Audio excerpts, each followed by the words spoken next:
They can find a craft Mm, message to the cap for good point. everybody or everybody. No one's going to feel like you're talking directly to them, and they're not going to go someplace else. If you're finding value in what you're watching, consider hitting the subscribe button and turning on the bell notification. Oh, and don't forget to drop a comment. I love hearing your thoughts and ideas. By the way, we have got a ton of other videos waiting for you. And if you are ready to level up your mindset, come hang out with us in our private Facebook group called Mindset for Business Success. Welcome to Super Entrepreneurs Podcast. I'm your host, Shahid Durrani.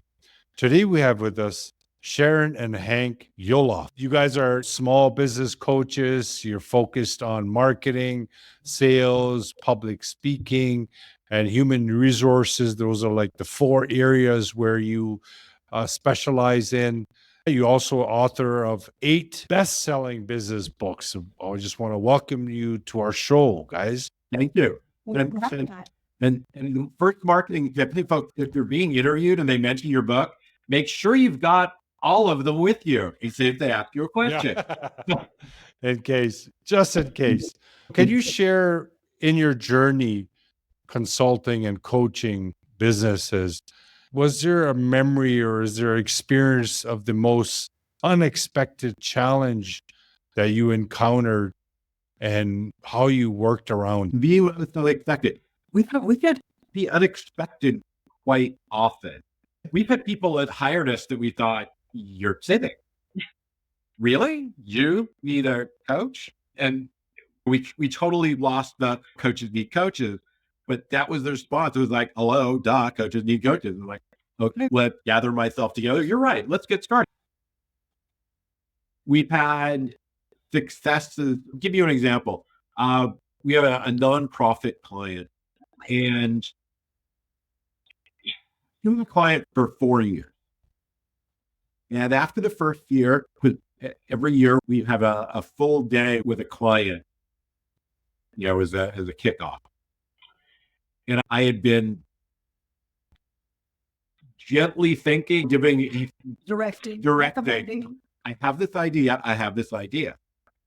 And do you really want to do it? I had to do it generating revenue. And at the second year kickoff meeting, I was like, okay, I'm going to be a little more forceful on this. I really can need to do it. And she swallowed and said, all right, first year was great. Let's do this.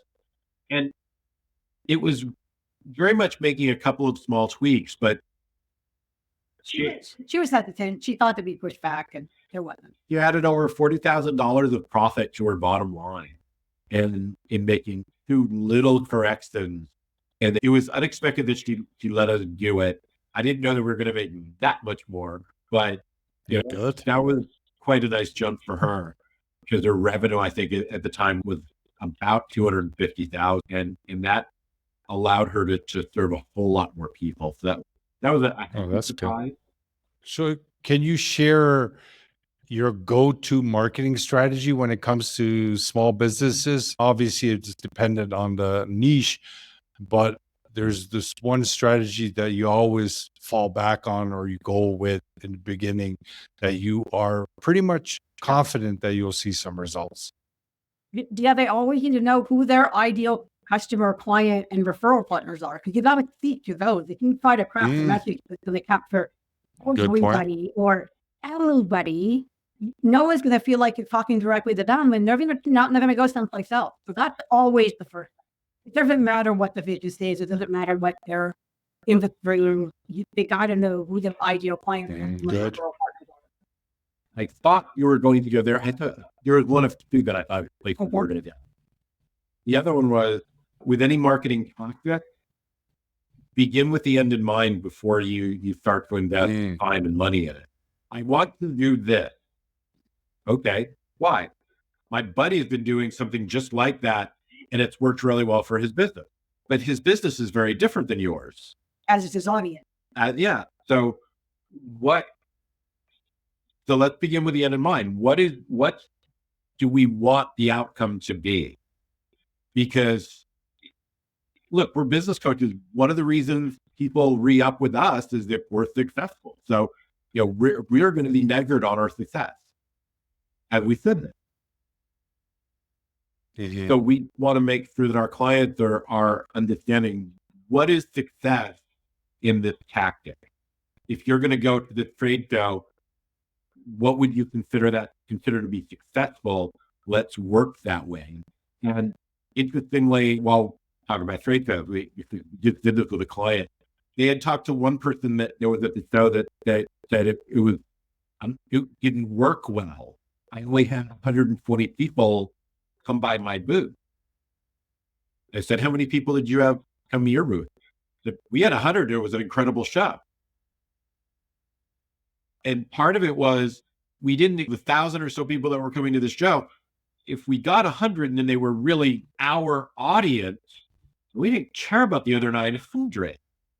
And for the other person, they said there were 1,000 people that were here and only 120 came by our booth. It didn't work. Knowing what you want about a marketing tactic can be really important. By the way, if you hear from clunking, one of our office cats, David, is right here off the camera, and he knocked over one of our microphones. There. Part of it. Oh, no worries. Can you share some misconceptions that entrepreneurs have about marketing that you notice the most? They maybe get confused a few things. They think marketing and sales is the same. They think marketing and advertising is the same. They think marketing and branding are the same. Those are all different. They're all They get interchanged. They're all under the marketing umbrella. Sales is different. The better your marketing is, the less you have to worry about sales. So often when we're talking about our book, someone will say, we just do our webinars quite frequently, and Hank, usually the one writing the webinar, and I'm usually writing the draft. Someone will say, I don't know if marketing book is a sales book. If you're converting once they're talking to you to sale, or if your cows didn't talk to you in the first place. Because if they don't talk to you in the first place, that's marketing. If now you've got them talking to you, but now you can't convert it to a sale, then you need a sales book. Then you're going to have to. But they tend to confuse them as the same thing, and they're not the same thing.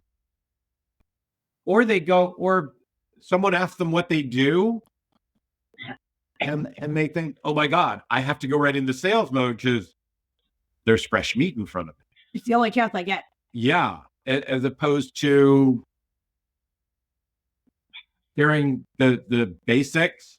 In our case, we rarely say we're business coaches. We'll say we help small business owners get what they want. And I instantly will say, what do you do? Or I'll say, when they ask what you do, I'll say, our clients call it the easy button.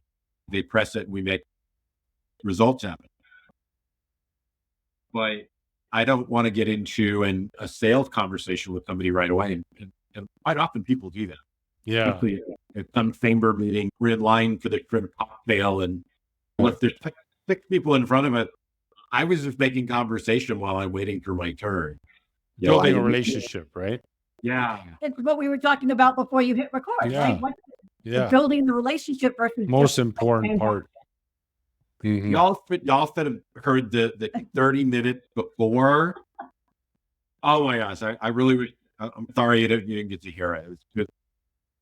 You should listen to more of it. I'm telling you, if what we got beforehand is on all of them, you need to go head down 72 other episodes and go listen. How do you balance creative marketing ideas and data-driven strategies, depending on the industry, obviously? But is there any kind of guide that you follow for that? I'll give you one of the easiest ones. We'll have a client that says, "Oh, okay, the cat just took off. I don't know what they're saying. No, he did thinking. Oh, was drama. We rescued a couple of kittens, thinking we'd find them a home.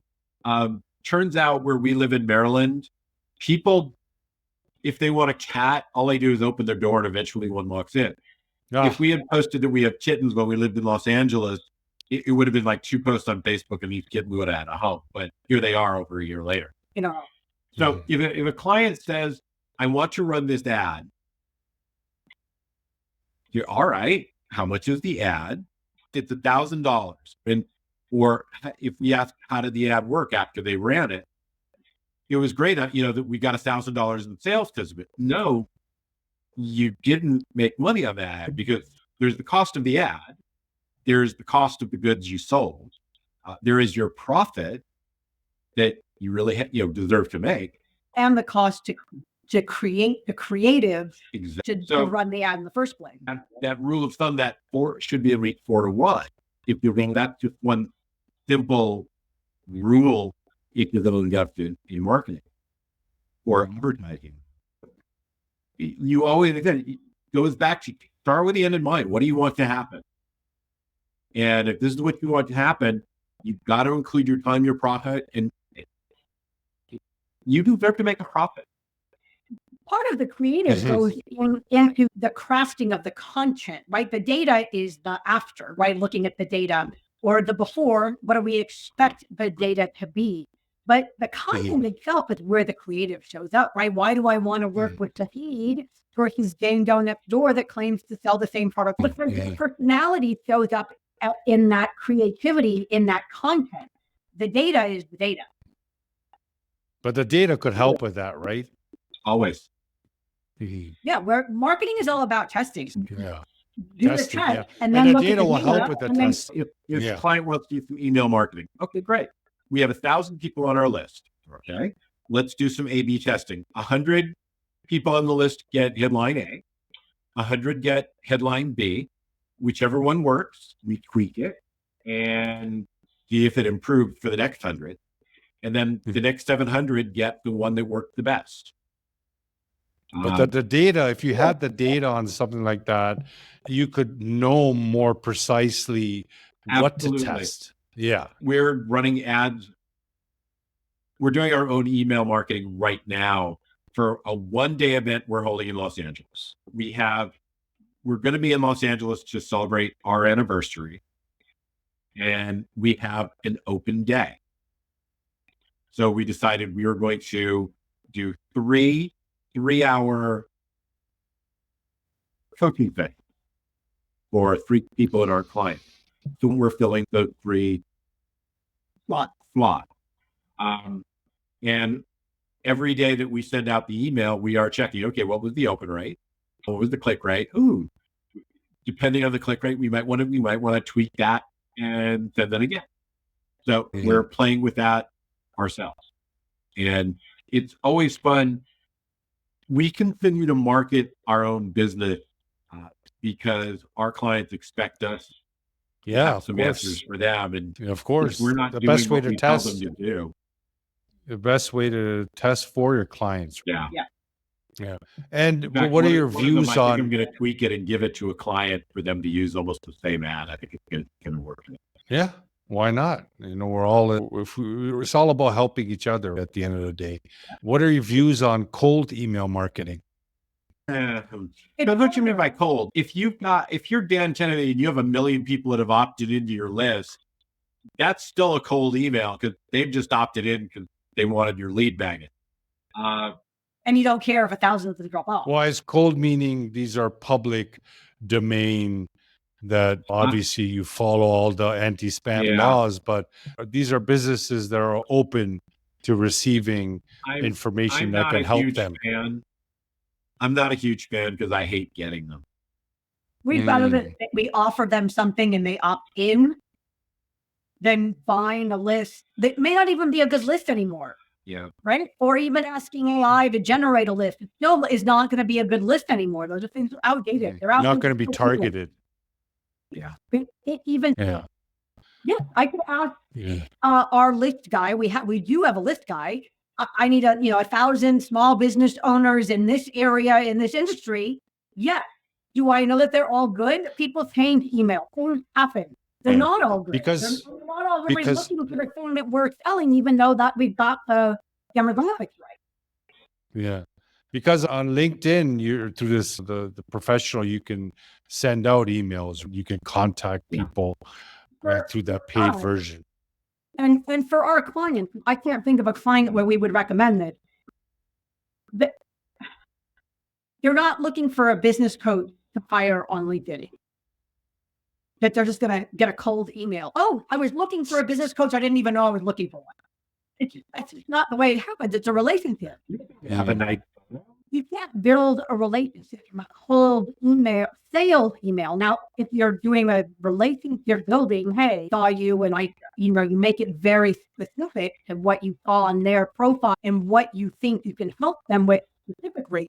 That's the before is. But that's with a mass email. That's a one-off, and you may be doing 100 one-offs, but they're all a one-off. Yeah. We get almost every day we get this email or some version of, hey, I was looking at your website and it's really great, but I noticed that you've got some errors that I can fix them. No. Yeah. I get those as well. Never. Yeah. What? I had someone email me. This was yesterday.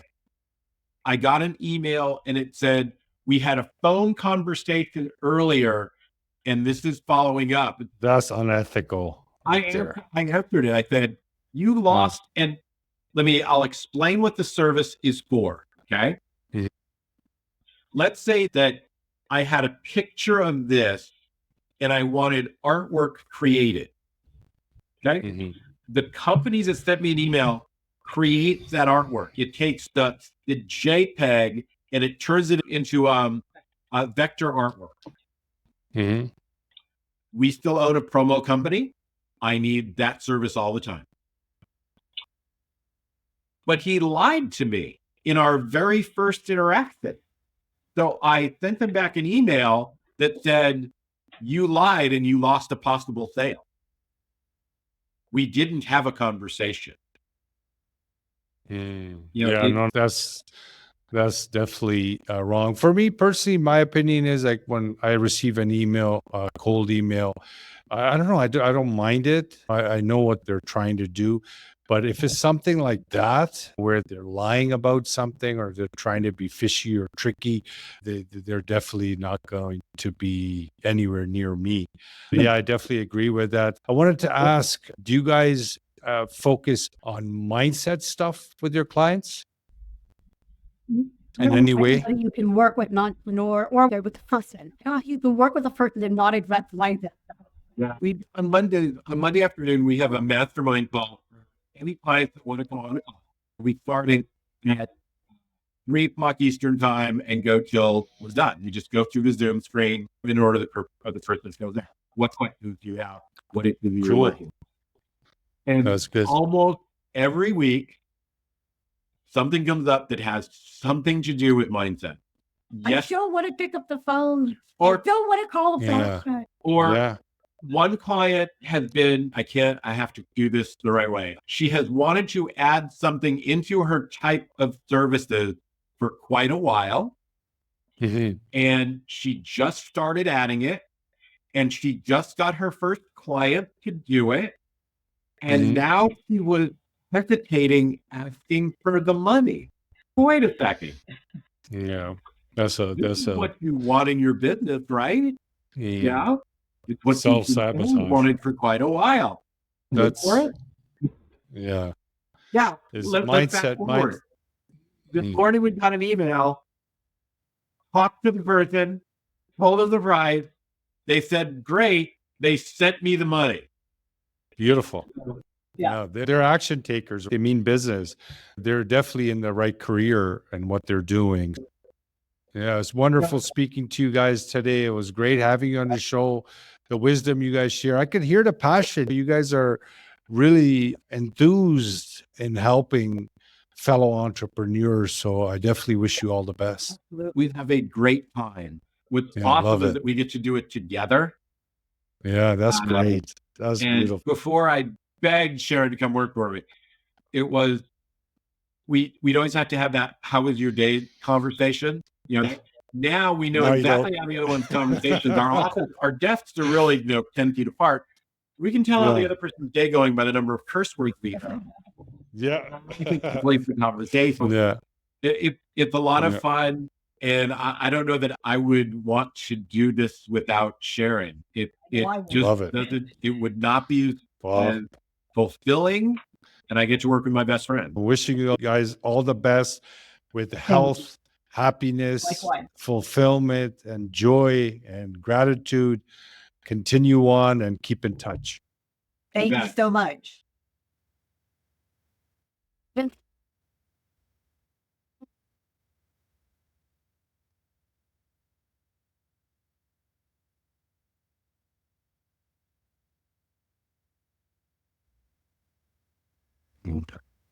imperial opinions.